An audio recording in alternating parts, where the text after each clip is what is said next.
Josipina Hočevar je bila ženska 19. stoletja, zase je pravila, da je dobro gospodinjila, ampak je odlično gospodarila.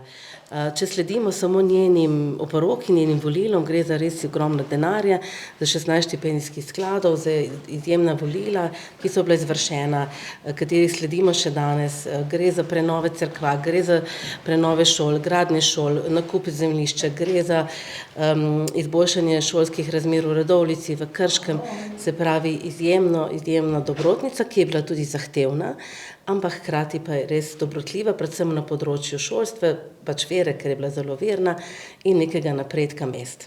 Ob 200. obletnici rojstva Josipine Hočevar se bomo tudi v Mestnem muzeju Krško dostojno spomnili te obletnice in v sodelovanju z avtoricama razstave, ki je stalna razstava v Mestnem muzeju Krško, ta dan obeležili s prehodom skozi mestno jedro, od Bonove hiše, mimo Hočevarjevega mavzoleja do Hočevarjevega trga in ga potem zaključili v Mestnem muzeju Krško. Sprehod bo vodila sodelavka dr. Helena Rožman. Na dogodku pa bosta seveda delo in življenje Josipine Hočevar predstavili avtorici Alenka Černelič Krošelj in magistra Tita Porenta. Ravno praznovanje oziroma imenovanje Josipininega leta v Mestni občini Krško pove razloge, zakaj. Zato, ker je bila dejansko pomembna kot mecenka, kot prebivalka občine takrat Krško, kot nekdo, ki je pustil globok pečat v tej naši ožji in tudi širši skupnosti. Zato smo tudi k sodelovanju povabili širšo, tudi muzej iz Brežice. Brežic, skratka, pomembnost se izkazuje na ta način, da se tako osebo spomnimo, da je obudimo njena dela, obudimo njeno življenje in mislim, da prav je, da našim zanamcem predstavimo njeno dobrobit, ki ga ustvarila v tem našem okolju.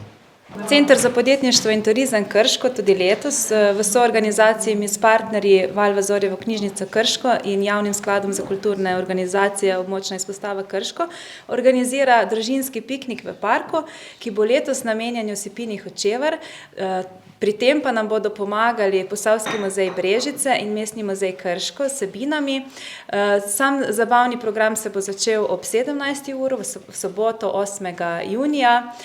Najprej nas bo razveselil Ribič Pepe, potem pa tudi večerni koncert z Andrejem Šifrerjem. Vseskozi pa bodo otroci lahko spoznavali lik Josipine Hočevar skozi različne vsebine, zgodovinske in tudi v bistvu živo, kajti Josipina Hočevar se bo sprehajala tudi po parku, tako da bo otroci lahko tudi poprašali o njenem življenju, o delu, tako da res pričakujemo, da bo en tak lep dogodek. Popestrili ga bodo tudi ponudniki lokalnih dobrot. Morda pa to komu malo v poduk, malo v razmišljanje, da takih ljudi vedno manjka in da z neko dobro voljo lahko tudi danes smo dobrodejni in pomagamo sočloveku in pa sokrajanu, someščanu pri njegovih težavah in pri njegovem delu.